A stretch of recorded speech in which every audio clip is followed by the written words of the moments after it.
Hello everyone, my name is Milap Gupta and you are watching me on my YouTube channel MG Edutainment. दोस्तों, आज की ये video मैंने बनाई है स्पेशली एनआईओएस के 10th और 12th क्लास के उन बच्चों के लिए जिन लोगों का नवंबर में 12 तारीख से डेट शीट आई थी और एग्जाम्स उनके कंडक्ट करने के लिए एनआईओएस बोर्ड बिल्कुल रेडी हो गया था। अक्टूबर में उसने डेट शीट अपनी रिलीज कर दी थी, लेकिन फिर भी दोस्तों मैं मिलाप गुप्ता आपका साथ नहीं छोड़ रहा था और मैंने लगातार सारी वीडियोस बनाई थी कैंसिलेशन के ऊपर, जस्ट बिकॉज कि मुझे पता था कि कैंसिलेशन को लेकर आज नहीं तो कल सभी चैनल्स पे सभी यूट्यूबर्स, आज नहीं तो कल सभी स्टूडेंट्स मेरा साथ देंगे और ये कैंसिलेशन होकर रहेगा। तो दोस्तों, इस वीडियो के अंदर मैं कुछ खास बात आपको बताने वाला हूं। वीडियो को बिल्कुल एंड तक देखिएगा और ज्यादा से ज्यादा शेयर कीजिएगा इस वीडियो को, क्योंकि ये वीडियो होने वाली है आप 10th और 12th क्लास के दोनों स्टूडेंट्स के लिए बहुत ही ज्यादा supportive. Now focus what I am going to tell you. NIOS exam October 2021 जो होने थे उनको नवंबर 12 तारीख की डेट दी गई थी, राइट। कैंसिलेशन की डिमांड थी, मेरी तो डिमांड पिछले 1.5 महीने से चल रही है। मेरी प्लेलिस्ट में जाके देख लीजिए भाइयों, वहां पे भरी पड़ी है वीडियो कैंसिलेशन को लेकर। कई स्टूडेंट्स नेगेटिव रिस्पॉन्स भी मुझे कर रहे थे, लेकिन अब जो सिचुएशन बन गई है उस सिचुएशन को लेकर मैं आपसे सवाल पूछता हूं, बताइए क्या करा जाए। आप बताइए ना, आप वीडियो को देख रहे हैं ना, आप बताइए क्या करा जाए। देखिए, जहां आप देख सकते हैं ना, मैं वहां 1 महीने पहले देख के सब कुछ आ चुका हूं और मुझे पता है सिचुएशन आने वाले टाइम में क्या होने वाली है। और देखते जाइए अभी आगे भी क्या होगा। बहुत बड़ी खबर लेके आया हूं, वीडियो के एंड में जरूर बता दूंगा, सब्र रखिए। देखिए, पहला पॉइंट है ड्यू टू हैवी रेनफॉल। सबसे पहली बात यह है कि उत्तराखंड और कई ऐसे राज्य हैं जहां पर माउंटेन, मतलब बहुत ज़्यादा पर्वतीय इलाका है वहाँ पर, और वहाँ पे ज़्यादा बहुत ज़्यादा बारिश हो रही है। और कुछ राज्य ऐसे भी हैं वहाँ पर, कुछ छोटे छोटे गांव है, विलेज है, जहाँ पे एनआईओएस के स्टूडेंट्स तो हैं और अच्छी मात्रा में स्टूडेंट्स हैं, लेकिन वहाँ पर कुछ नदियाँ होकर गुजरती हैं और वहाँ इतनी तेज़ वर्षा हो रही है कि भूस्खलन भी हो सकता है, भूकंप भी आ रहे हैं। और ऐसी सिचुएशन के अंदर वो बच्चे एग्जाम्स देने कैसे जाएंगे? मेरा सवाल है ये, मेरा एक सवाल है, ये एक सवाल मेरा नहीं, ये सभी स्टूडेंट्स का सवाल है एनआईओएस बोर्ड के साथ कि आखिर एनआईओएस बोर्ड ऐसा कैसे कर सकता है कि वो उन बच्चों के एग्जाम्स या तो कैंसिल करेगा या उन बच्चों के एग्जाम्स अलग से लेगा और बाकी सब बच्चों के एग्जाम्स ले लेगा। तो ये कहीं ना कहीं सिचुएशन कहीं भी समझ नहीं आ रही कि एनआईओएस बोर्ड इस पर क्या डिसीजन लेने वाला है। हालांकि इसमें थोड़ा सा समय लगेगा। मैं उस बात को जो मैं आगे बोलूंगा 10 वीडियो के बाद, वो मैं आज बोल दूंगा। तो अभी आप बच्चों के बीच में भूकंप आ जाएगा। मैं यहाँ भूकंप नहीं लाना चाहता, क्योंकि वैसे भी बच्चे बहुत ज़्यादा परेशान हैं और मैं किसी भी स्टूडेंट को अपनी इन कटाक्ष बातों से परेशान नहीं करना चाहता, दुखी नहीं करना चाहता। अगर मेरे शब्दों से किसी के दिल को आघात पहुंचता है तो मैं उसके लिए हाथ जोड़कर आप लोगों से माफी मांगता हूं। लेकिन लड़ूंगा, मैं सभी स्टूडेंट्स के लिए लड़ूंगा, उन सभी स्टूडेंट्स के लिए लड़ूंगा जो बच्चे कैंसिलेशन को लेकर बात कर रहे हैं, क्योंकि बात जायज है। और जायज बात के लिए मैं अकेला भी लड़ूंगा, चाहे सब मेरा साथ छोड़ दो, मैं तब भी लड़ता रहूंगा, क्योंकि जायज बात तो जायज होती है और जीतता लास्ट में सत्य ही है। मैं यहां पर कुछ बताने वाला हूं। बहुत ज्यादा हैवी रेनफॉल की वजह से कई राज्यों के अंदर बच्चों ने जो हैं, आपने देखा होगा, स्क्रीन पे भी देख सकते हैं कि वहाँ पर डिमांड की जा रही है कि एग्जाम्स को कैंसिल कर दिया जाए। फिलहाल एग्जाम्स लेने की स्थिति अभी सही नहीं है। डेट शीट डिक्लेयर होने से कुछ नहीं होता।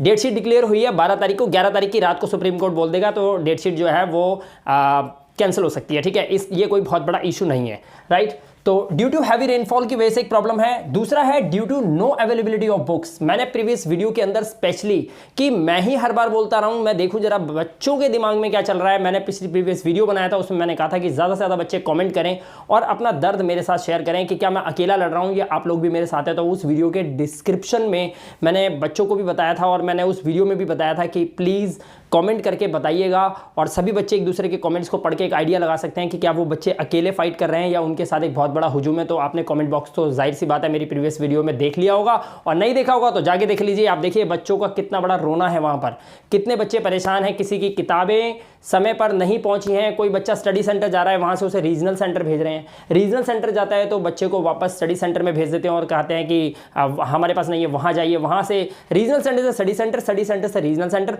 और बच्चा ऐसे धक्के खा रहा है। और स्कूल्स में इधर उधर जाते हैं तो वहाँ पता चलता है कि कोविड की वजह से, थर्ड वेव की वजह से वो स्कूल्स ही बंद हैं। और किसी स्टूडेंट ने तो ये भी बताया कि उसके घर के पास जो स्टडी सेंटर्स हैं, आसपास के जो स्टडी सेंटर्स हैं, वो तो पिछले 1.5 साल से ही बंद पड़े हुए हैं, वहाँ तो कोई है ही नहीं। और कुछ ऐसे स्टूडेंट्स भी हैं जिनकी मार्कशीट भी अभी तक नहीं मिली है। तो मेरे को बताइए एनआईओएस बोर्ड कर क्या रहा है?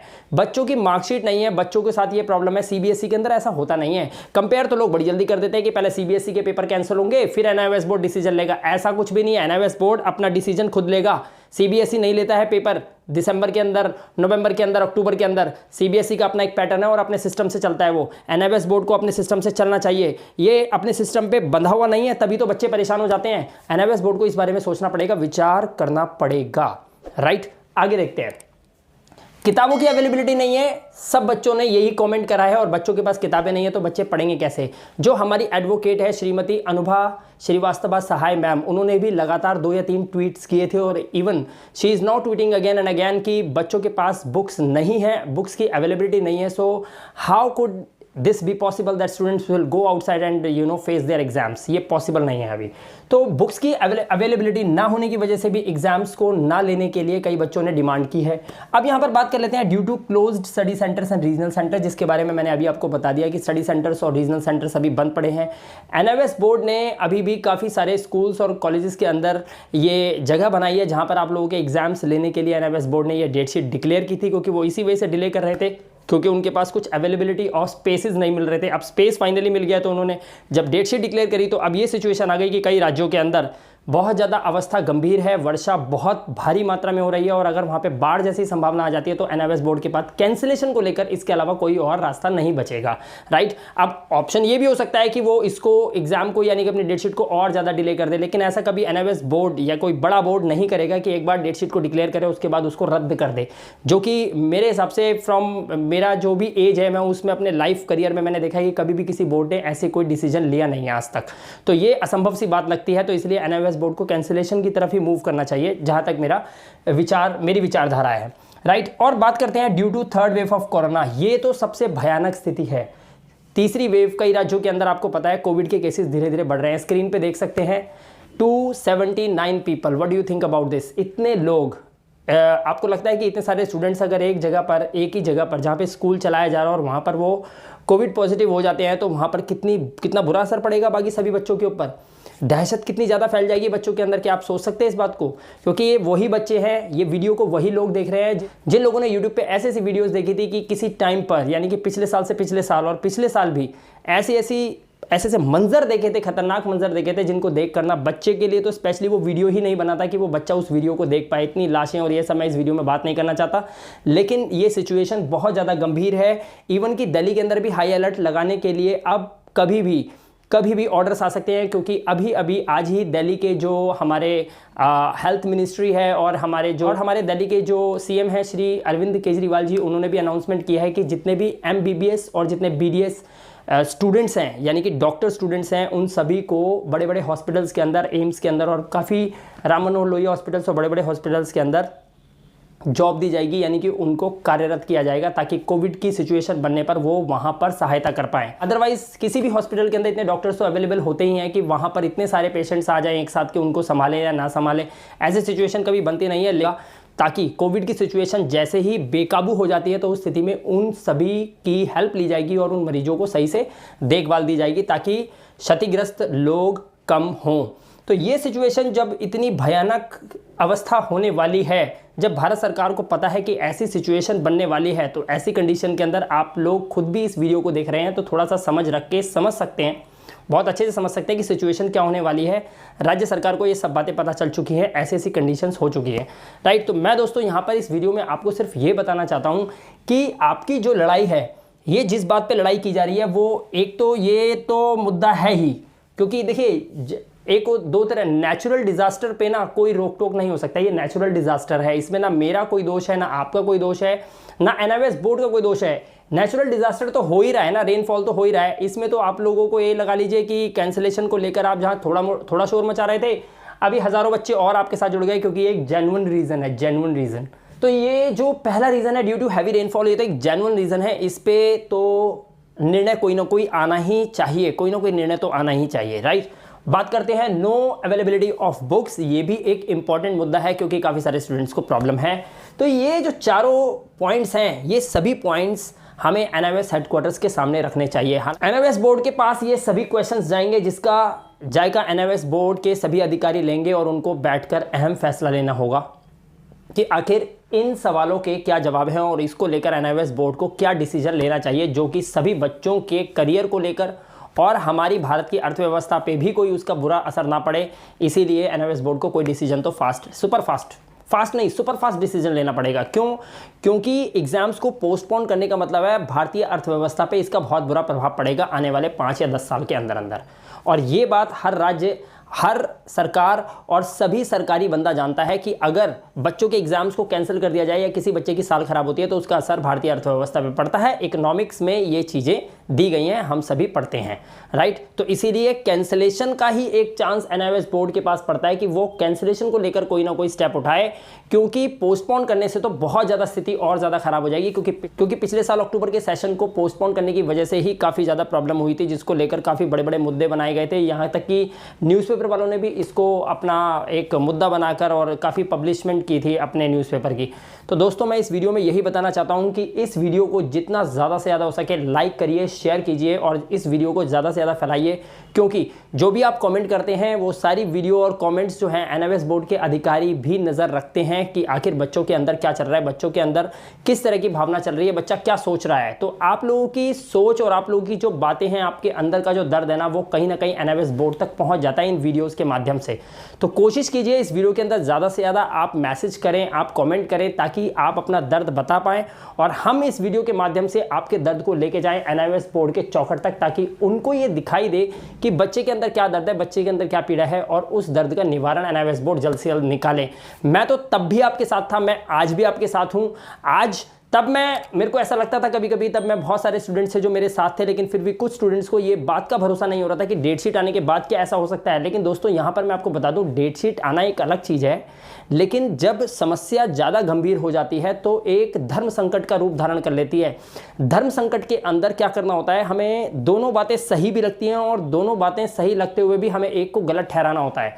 तो इस सिचुएशन के अंदर क्या बच्चों की जिंदगियां बहुत ज़्यादा इंपॉर्टेंट है या एनआईओएस बोर्ड की डेट शीट? पहले तो आप ये डिसाइड करो, आप डिसाइड करो कि क्या एक बच्चे की ज़िंदगी बहुत ज़्यादा इंपॉर्टेंट है या एनआईओएस बोर्ड के द्वारा लिए जाने वाले एग्जाम जिसको वो बच्चा देगा, इंपॉर्टेंट क्या है। तो दोनों धर्म संकट के अंदर इंपॉर्टेंट है बच्चे की ज़िंदगी। यहाँ पर बात है, सवाल है यहाँ पर हज़ारों लाखों बच्चों की ज़िंदगियों का, कि वो इतना जो बोल रहे हैं वो किस लिए बोल रहे हैं, और इस चीज़ को लेकर, उनके करियर को लेकर एनआईओएस बोर्ड को कोई ना कोई फैसला तो लेना ही पड़ेगा।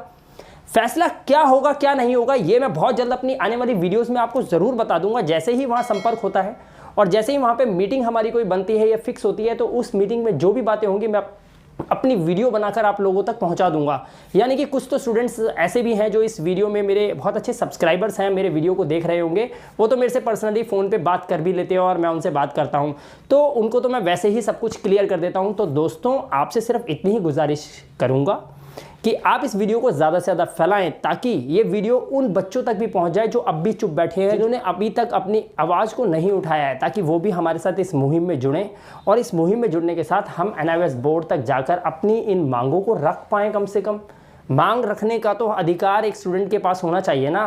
फैसला भले ही एनआईओएस बोर्ड लेगा, हालांकि एनआईओएस बोर्ड क्या कहता है, उसका कहना है कि जो भी सिचुएशन अभी पूरे इंडिया में चल रही है उस सिचुएशन को 6 नवंबर के बाद देखा जाएगा। 6 नवंबर के बाद देखा जाएगा, यानी कि एग्ज़ाम्स की डेट से 4 या 5 दिन पहले सारी चीज़ों पर एक बार विचार किया जाएगा। अगर बातें समझ में आती हैं या सिचुएशन और ज़्यादा गंभीर या ख़राब होती है तो एनआईओएस बोर्ड कोई ना कोई फ़ैसला ज़रूर लेगा। फैसला दो ही होंगे, ये आप भी जानते हो, मैं भी, या तो कैंसिलेशन का या फिर कहा जाएगा कि और पोस्टपोन कर दिया जाता है। ये दो ही सिचुएशन बनेगी। पोस्टपोन को लेकर सुप्रीम कोर्ट ने पहले ही बोला हुआ है कि ज़्यादा पोस्टपोन करने से बच्चों की ज़िंदगियां, उनके करियर पे प्रभाव पड़ता है और इससे भारतीय अर्थव्यवस्था में भी गिरावट आता है। जीडीपी इंडिया की गिरती है इससे। तो इस कंडीशन में क्या एनआईओएस डिसीजन लेगा ये तो एनआईओएस जाने, लेकिन हम फिलहाल यहाँ पर ये कहेंगे कि हम लोग एकजुट होकर मिलकर कम से कम ये सवालों की मांग तो कर सकते हैं एनआईओएस बोर्ड से। तो दोस्तों हाथ जोड़ के आप लोगों से रिक्वेस्ट है, वीडियो को ज़्यादा से लाइक और शेयर कीजिए ताकि मैं पूरा सपोर्ट आपको कर सकूं।